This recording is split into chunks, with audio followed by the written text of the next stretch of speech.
Hola, soy Abigail Ortiz. Y yo soy Cindy May. Desde Los Ángeles, California, hasta Carolina del Norte, estudiantes de enfermería de la Universidad de Montemorelos.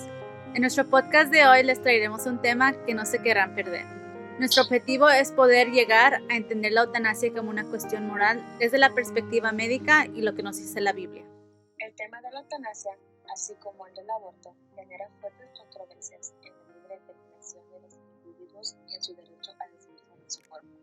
La palabra eutanasia deriva de los vocábulos griegos eu bueno y thanatos, muerte, por lo que literalmente significa buena muerte. Un poco sobre la historia de la eutanasia. El país que dio los primeros pasos para la aprobación de la eutanasia fue Holanda desde 1985, seguido después por Bélgica, Luxemburgo y Suiza.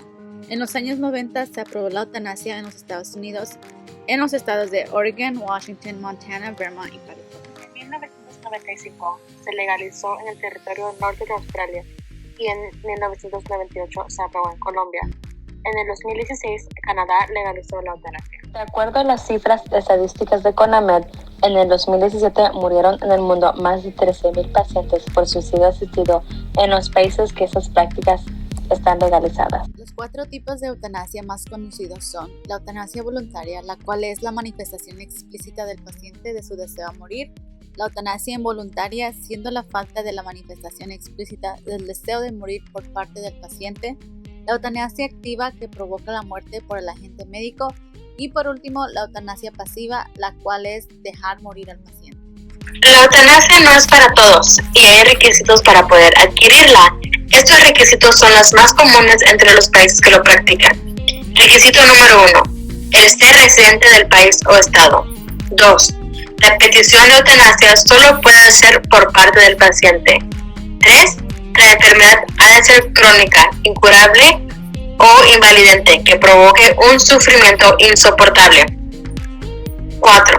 2 doctores independientes deberán verificar que se cumplen estos requisitos.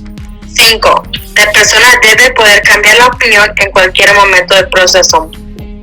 Y en Canadá y en Estados Unidos, el solicitante debe ser de enfermedad terminal y solo se aceptan casos con esperanza de vida de mínimo 6 meses. Aplicamos una encuesta donde 25 personas contestaron y los resultados que sobresalen son los siguientes. Un 56% respondió que la eutanasia es definida como la acción del médico que prevé la voluntad del paciente y le provoca la muerte.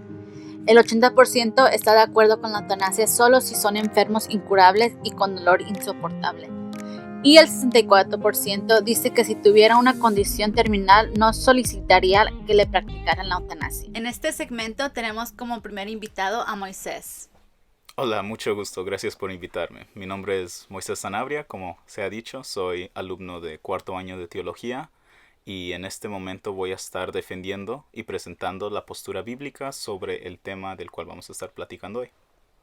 Bueno, Moisés, la primera pregunta que ha surgido es: ¿cómo afecta el concepto de Dios a mi entendimiento de la toma de vidas humanas? Bueno, creo que hay algo interesante ahí. Como trabajadores dentro del área de la salud, se toman votos, ¿verdad? Intentando de siempre proteger o hacer todo lo posible para salvar la vida humana. ¿Correcto? Creo que eso también se aplica dentro de la vida como un cristiano. Cuando uno conoce a Dios, también toma el mismo voto. Se nos habla sobre el aspecto positivo del 10º mandamiento. No solo nos invita a no matar, sino también nos invita a promover la vida. También encontramos que en Primera de Juan se nos invita mucho a amar a nuestros prójimos. Y luego también Cristo nos invita a amar y a cuidar por cada una de las personas alrededor de nosotros, nuestros prójimos. Y esto lo vemos en el relato que Cristo nos presenta del buen samaritano. Son diferentes maneras en la que nosotros se nos invita como cristianos a tomar ese mismo voto de cuidar por cada una de las personas y sus vidas y promover la vida. Sí, así es, Moisés. Pues tu punto de vista, eso es muy cierto. Todo eso de la salud, nosotros somos los que debemos promover la salud. Y siguiendo, pues, segunda pregunta, ¿debería eliminarse el sufrimiento a todo costo? Pues desafortunadamente, como sabemos de lo que la Biblia nos dice y por experiencia de cada uno de nosotros, pues vivimos en un mundo pecaminoso, en el cual el dolor va a existir. Igual como el dolor siempre va a existir los problemas, siempre va a existir la muerte, las lágrimas y las tinieblas. Se nos dice que en Apocalipsis que no es hasta que lleguemos al cielo, al nuevo mundo, que todo esto va a terminar. Y el único momento en el cual el sufrimiento terminará, pues será en el cielo. Pero creo que la compasión cristiana siempre nos impela a mitigar el sufrimiento. Como seres humanos siempre que creemos en Dios, que amamos a nuestros prójimos, deberíamos de siempre buscar la manera de mitigar el sufrimiento. La pregunta es, ¿hay una forma correcta de morir? Bueno, pues desafortunadamente con muchas de las preguntas que se van a hacer en esta tarde, que vamos a estar discutiendo, la Biblia no da una clara respuesta. Pero algo que sí es que en la Biblia por lo menos se encuentra que pues la forma incorrecta de morir es matando a alguien. Entonces quizá una respuesta directa a esta pregunta no es tan directa, no es tan, no contesta, no es tan clara, sino que simplemente pues hay una forma incorrecta de morir, que es pues a través del sexto mandamiento, que es no matarás. Sí, yo pienso pues casi lo mismo, pues para eso Dios nos dio nuestros mandamientos. Dios tiene un plan para todos y como he dicho, nosotros como la salud somos para promoverlo. Y es muy bueno el punto que nos estás dando bíblicamente. Y seguimos a esta próxima pregunta que yo he escuchado que es cierto, que ¿es el suicidio un pecado imperdonable? Es interesante que se hace esta pregunta, porque por lo menos yo nunca lo había escuchado así. Siempre el pecado imperdonable para el mundo cristiano, el mundo adventista, se encuentra en Mateo capítulo 12, versículos 31 al 32, que nos relata que el pecado imperdonable en realidad no es el suicidio, sino en realidad es el rechazar al Espíritu Santo. Ahora, no es imperdonable porque Dios no puede perdonarnos, sino porque nuestro corazón se vuelve duro, lo cual nos hace menos susceptibles a escuchar la voz de Dios. Entonces, lo más que rechazamos al Espíritu Santo, lo menos probable es que nosotros aceptemos a Dios en nuestra vida. Ahora, Dios es el único que puede juzgar el corazón. Entonces, al final del día, cuando uno piensa que el pecado imperdonable es el suicidio, entonces llegamos a un conflicto porque nosotros como seres humanos no podemos juzgar lo que es las razones detrás de la persona. Nosotros no sabemos qué condiciones estaban viviendo, nosotros no sabemos qué conflictos estaban pasando en su vida.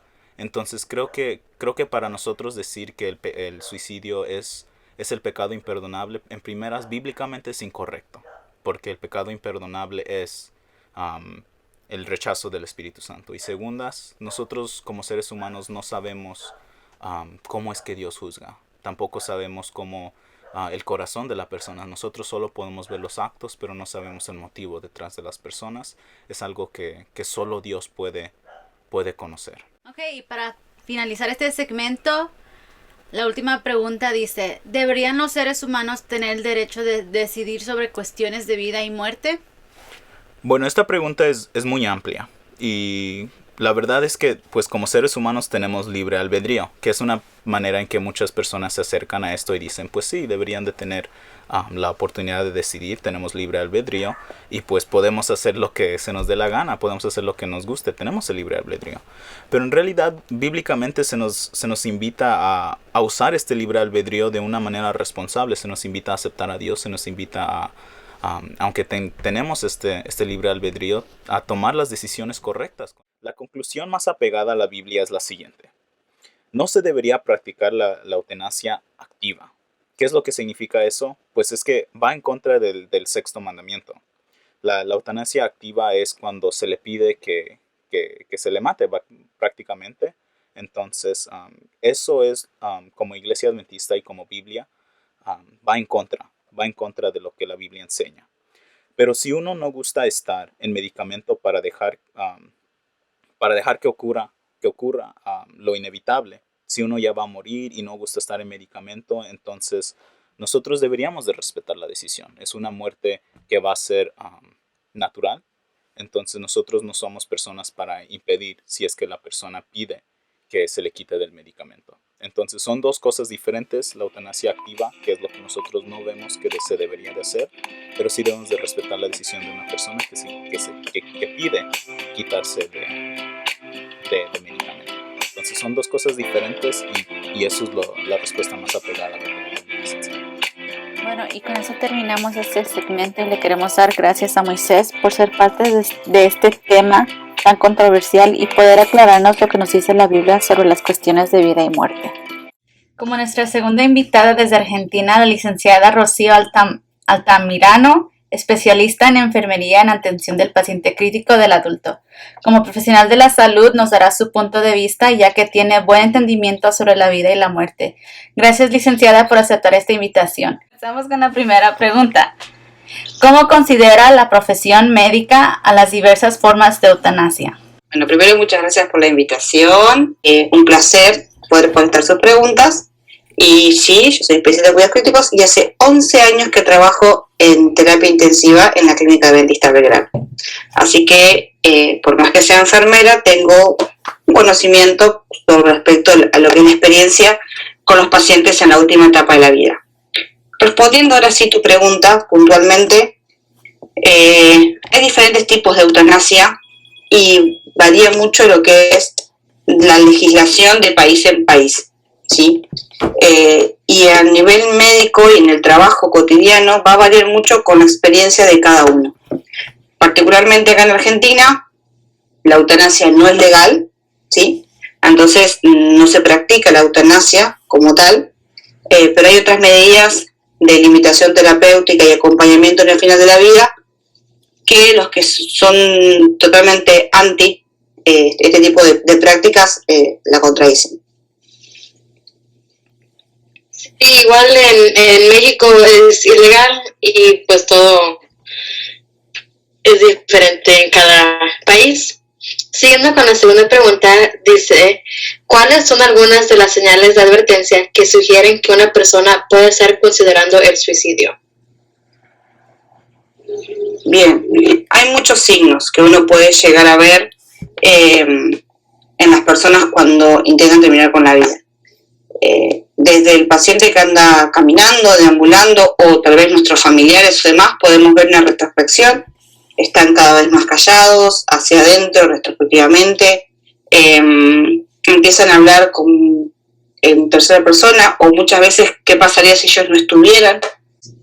En el ámbito específicamente en terapia intensiva, a veces el paciente no se puede suicidar porque está imposibilitado y un montón de cosas, pero sí uno puede ver esos pacientes que no quieren hablar, que no quieren ver a la familia, que solo quieren dormir, que no quieren ver televisión, no quieren socializar con nadie, y a veces los mismos pacientes te piden que los dejes morir. O sea, que hay pacientes que manifiestan realmente que no quieren morir.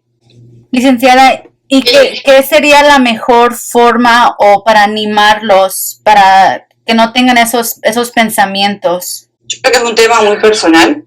Lo que podemos hacer nosotros desde nuestro lugar y más desde las que creemos y profesamos es enseñarles del amor de Dios, ¿sí?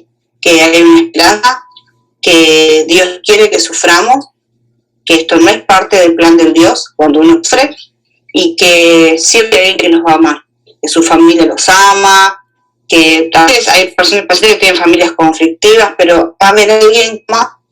Y también a veces puede poner un poco de lugar del paciente. A veces hay pacientes que vienen a una enfermedad de muchos años y que están muy cansados del sufrimiento, y también uno poder tratar de dar la empatía.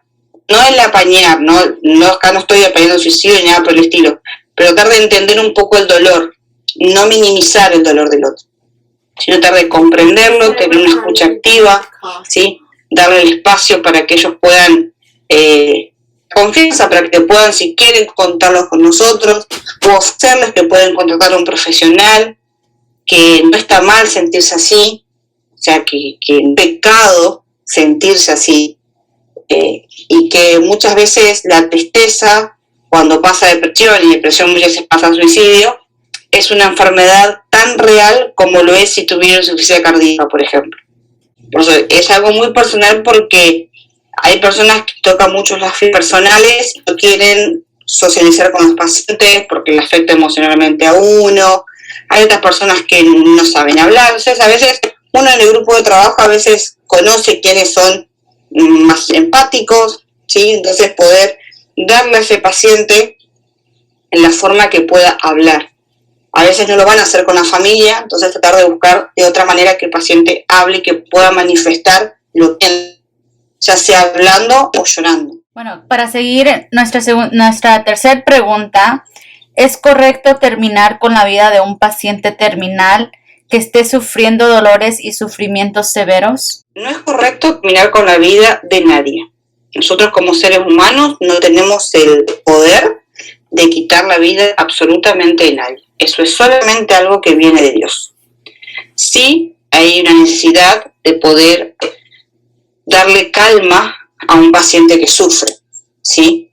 De darle confort, como llamamos muchas veces, que él pueda estar cómodo, que no esté sufriendo en la última etapa de su vida.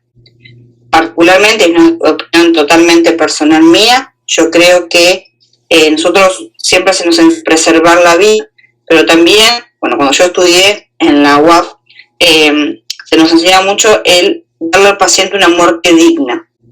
Y el darle al paciente una muerte digna incluye varias cosas, incluye también lo puedo acompañar, incluye que el paciente sepa lo que le está pasando, incluye principalmente que el paciente no tenga dolor, que no sufra, ¿sí? Entonces, tomo un poco y un poco de tu pregunta.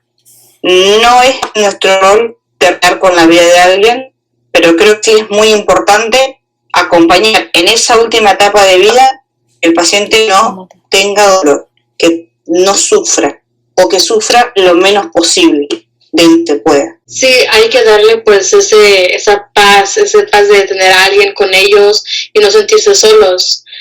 Como nuestra próxima pregunta, ¿en qué circunstancias puede justificarse la eutanasia, si es que se justifica? Hay varios conceptos de eutanasia. Dentro de los conceptos generales de los que se habla, hay un concepto en el cual podría decirte que estoy de acuerdo, que es la eutanasia activa, que es cuando el personal médico, digamos, en conjunto, la familia o con el paciente, se limitan las maniobras terapéuticas, ¿sí? ¿Qué significa eso? Yo tengo un paciente, ¿sí? Que a veces puede ser que haya enfermedades de muchos años, nosotros tenemos prácticamente casos en la terapia, nos ha pasado muchas veces, que a veces el mismo paciente dice, yo no quiero que me hagan más nada, ¿sí?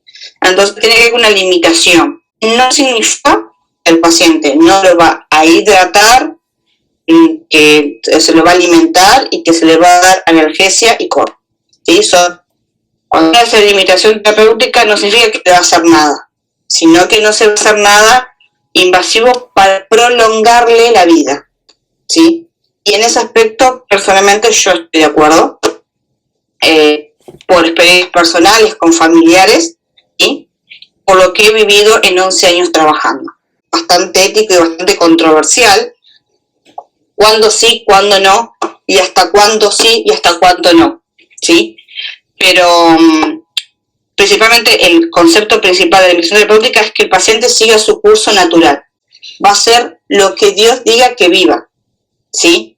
O sea, yo no voy a ayudar, entre comillas, a que la vida se prolongue ni que se termine. Voy a dar un contexto de cuidado, ¿sí? Necesario para alimentarlo, hidratarlo y que esté cómodo, pero no intervenir en ese proceso, ¿sí? Y esa es una postura en la que yo particularmente estoy de acuerdo. Los anti-eutanasia es que nada. Y las personas que hemos visto sufrir a muchas personas, consideramos que muchas veces hay que ayudarlos, en el sentido de analgésicos, analgésicos, o ayudarlos a estar tranquilos. Y para eso está la medicación. Yo creo que Dios, en su inmensa sabiduría, no quiere que nosotros suframos, y ha permitido el invento de un montón de cosas para poder aliviar ese dolor. pero esto es una opinión totalmente personal. Sí, con esa respuesta que se ha dado, casi contestar a nuestra siguiente pregunta, la cual es, ¿hay una diferencia moral entre matar a alguien y dejarlo morir?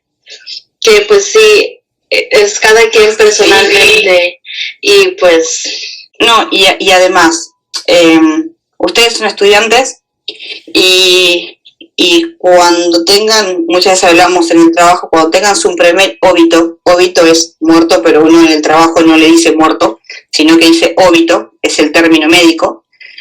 El primero nunca se va a olvidar. Yo hasta el día de hoy me acuerdo de mi primer paciente que obitó, y era un paciente de 50 y pico de años que tenía un cáncer de próstata muy avanzado, con metástasis en columna, hígado, y recuerdo que estaba el papá del paciente afuera cuidándolo.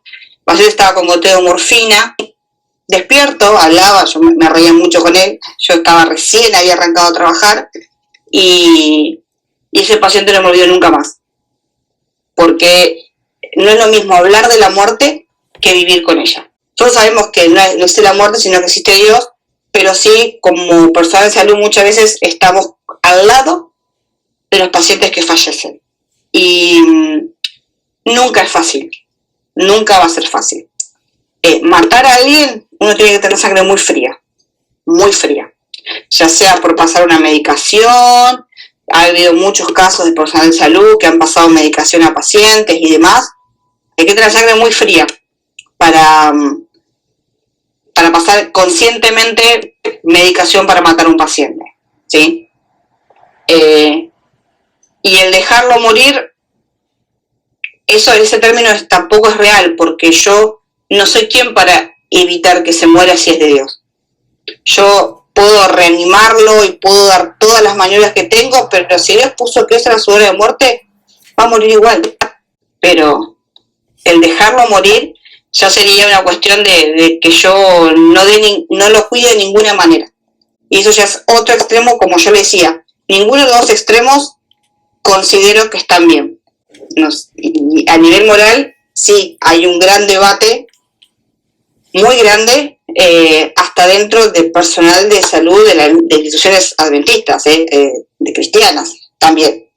Porque siempre va a influir muchísimo las experiencias personales que hayamos tenido, y también va a influir mucho nuestra relación con Dios. Mi postura como adventista es que yo no puedo decir cuando una persona va a vivir o no, porque eso es de Dios. Lo que yo puedo hacer es, por amor, como Dios me enseñó a mí, como Jesucristo me enseñó a mí, acompañar a esa persona en la última etapa de su vida, dando todos mis conocimientos, todas las cosas que yo pueda para acompañarlo en la última etapa de su vida, para que la persona no tenga dolor, que tenga higiene y confort. ¿Sí? No porque el paciente esté en terminal no lo vamos a bañar, no lo vamos a higienizar, no vamos a dejar prolijo. A eso voy. Y yo como enfermera dentista tengo que tener claro eso, que yo no puedo medir cuándo un paciente va a vivir o no, porque es totalmente de Dios, ¿sí? Si no, yo peco literalmente, y tampoco dejarlo, no brindarle nada de lo que Dios me pide que haga, que yo haga a mi prójimo como a mí mismo. Y eso es el cuidado que considero deberíamos brindarle desde el amor, desde el cuidado. Licenciada, nos ha encantado tenerla con nosotros. Su punto de vista ha sido muy interesante y hemos podido ver de una perspectiva diferente. Pues le agradecemos nuevamente por su tiempo y por sus respuestas. Muchas gracias a ustedes por darme la oportunidad. Mucho éxito. La muerte como episodio final de la vida es un evento tan natural y frecuente como el nacimiento. La cuestión de la eutanasia es compleja tanto desde el punto moral como el jurídico. No se trata en este caso ni de suicidio ni de homicidio, sino de un efecto indirecto del tratamiento terapéutico en algunos casos sobre el mismo deber moral, de aliviar los sufrimientos del enfermo grave y del moribundo, con la administración de analgésicos y narcóticos, aunque conlleve el peligro de acortar la vida siendo su deseo. Siendo un tema controversial, el derecho de una persona a cómo y cuándo morir La autonomía parece entrar en colisión con otros valores significativos como la salvación y la prolongación de la vida humana. Aun siendo legal en todos los países y estados mencionados, México no ha aprobado su legalización en cualquier forma. Al haber visto este tema desde dos perspectivas y tomando en cuenta las respuestas e información dada, cada persona debe hacer su propia deducción y llegar a la conclusión de estar a favor o en contra de la eutanasia. Esperemos que este tema haya sido de gran interés para ustedes como para nosotros.